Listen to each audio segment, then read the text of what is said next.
Hey there! In this video, we'll focus on common issues associated with dirty data. These include spelling and other text errors, inconsistent labels, formats, and field length, missing data, and duplicates. This will help you recognize problems quicker and give you the information you need to fix them when you encounter something similar during your own analysis.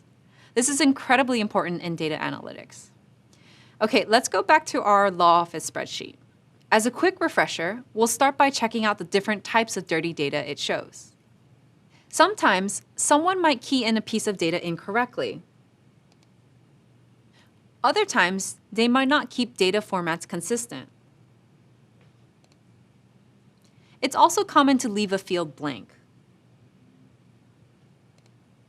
That's also called a null, which we learned about earlier.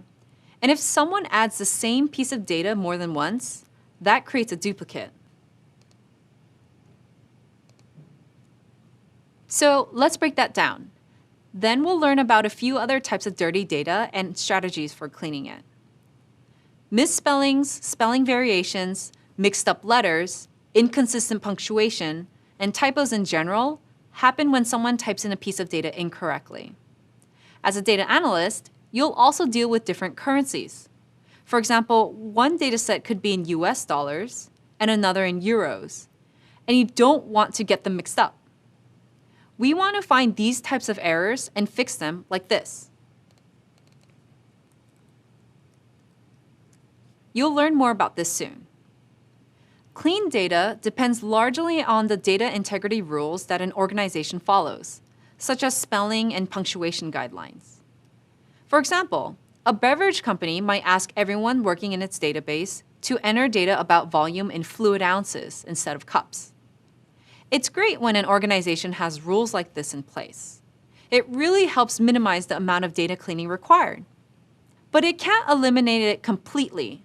Like we discussed earlier, there's always the possibility of human error. The next type of dirty data our spreadsheet shows is inconsistent formatting.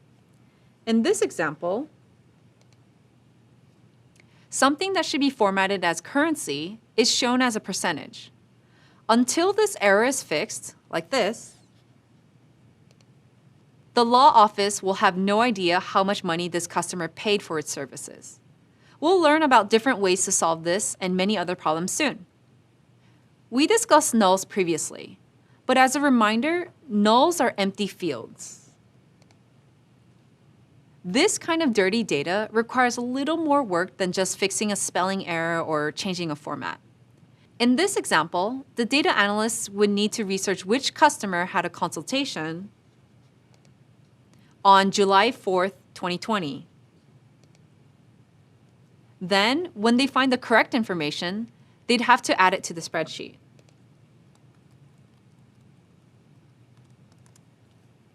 Another common type of dirty data is a duplicate.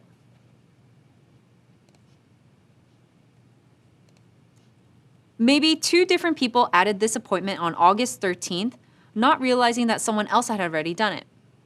Or maybe the person entering the data hit copy and paste by accident. Whatever the reason, it's the data analyst's job to identify this error and correct it by deleting one of the duplicates.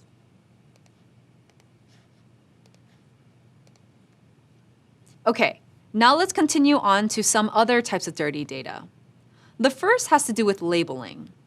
To understand labeling, imagine trying to get a computer to correctly identify panda bears among images of all different kinds of animals.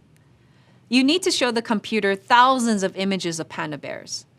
They're all labeled as panda bears. Any incorrectly labeled picture, like the one here that's just bear, will cause a problem. The next type of dirty data is having an inconsistent field length. You learned earlier that a field is a single piece of information from a row or column of a spreadsheet. Field length is a tool for determining how many characters can be keyed into a field. Assigning a certain length to the fields in your spreadsheet is a great way to avoid errors. For instance, if you have a column for someone's birth year, you know the field length is 4 because all years are 4 digits long. Some spreadsheet applications have a simple way to specify field lengths and make sure users can only enter a certain number of characters into a field. This is part of data validation. Data validation is a tool for checking the accuracy and quality of data before adding or importing it. Data validation is a form of data cleansing, which you'll learn more about soon. But first, you'll get familiar with more techniques for cleaning data. This is a very important part of the data analyst's job, and I look forward to sharing these data cleaning strategies with you.